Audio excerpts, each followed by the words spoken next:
we're talking about, we're calling this kind of missed opportunities, or what could have been. There's any number of ways to look at it. We'll be looking at the careers of a couple players in particular before it's all over. But Grant, let me ask you, I mean, how did you avoid playing the what-if game or what could have been game, considering the way your career began and the eye-popping numbers and performances you were putting up there, and then here comes all the ankle problems? And honestly, did you play that what-if game for a while? You know, not really. You know, I think, you know, obviously I went through a tough stretch for about 4 or 5 years in Orlando, and you spend so much time trying to get back and trying to reinvent yourself and trying to still get a lot of joy out of playing.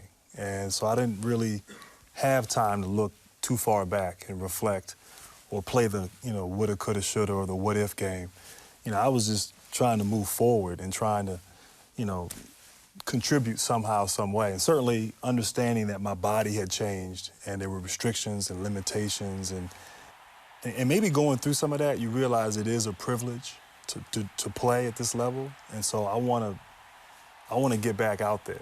And so I really, in a lot of ways, just going through all that and then coming back and being a different player, being a role player, I got more satisfaction probably out of that and those experiences than I did prior to that, when I was kind of considered an elite player. And so just, you know, I think having an appreciation for, you know, being able to do this and play. Catch them 4 years from now. What if game, I'm seriously, the what if game is still close to the game. Right. Because it's going to hit him about 4 years later, and he's going to say, man, what if? Like, if I wasn't, because we'll start showing the highlights here at Turner, and we'll start, all of a sudden he'll remember, he'll get back into elite player mode because we'll be showing elite player moves. And he'll like, man, because I think even everyone has something that they could say, what if? When Isaiah retired, the way he retired, what if, what if? Like, for me, I was like, I had tendonitis that was chronic. And the days I didn't have it, I didn't feel anybody could guard me. And then days I had it, and I said, what if some guys play their whole career and never had it? Like, they never felt it, understood what that was like. But I didn't do that right afterwards. It was like 3 or 4 years after. I'm like, man.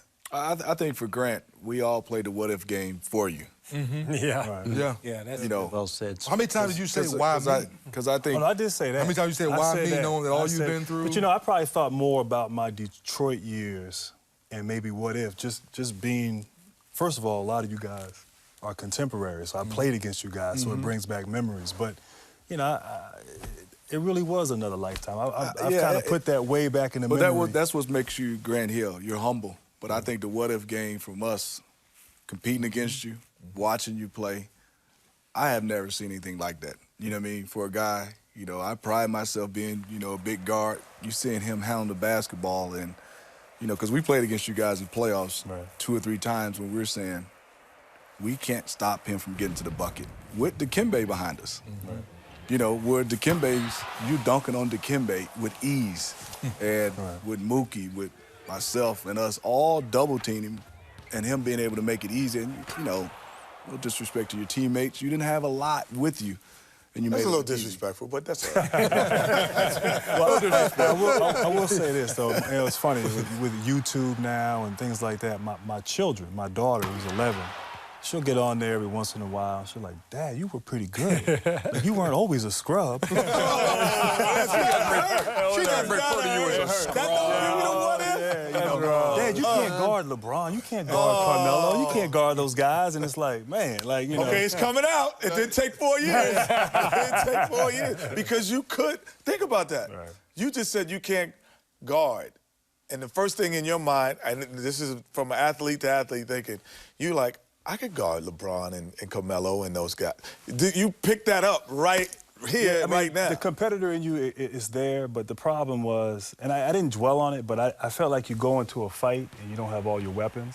And so I could defend, and you're part of going against them and guarding them is giving them a dose of what you can give them. Right. And so I never really could, you know, so I figured out a way to try to be successful, try to contain guys like that, and try to help my team. But it wasn't, and really, I got a lot of joy out of that. I really enjoyed overcoming the injuries and playing and contributing.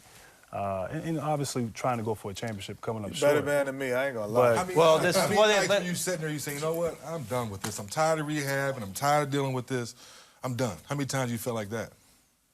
You know, in Orlando, when we were neighbors down there, probably a good 3 or 4 years. And, Like certain days you come home, you say, oh yeah, honey, no, I'm no. done. I mean, I'm tired of I this. had a surgery where, not to get all into it, but I had to have skin graft Right. and We talked about it, yeah. staph infection, the whole bit. And I'm like, man, what am I doing? Like, I'm done. I don't want to play anymore. So for a good year, the year I sat out, I didn't want to play anymore.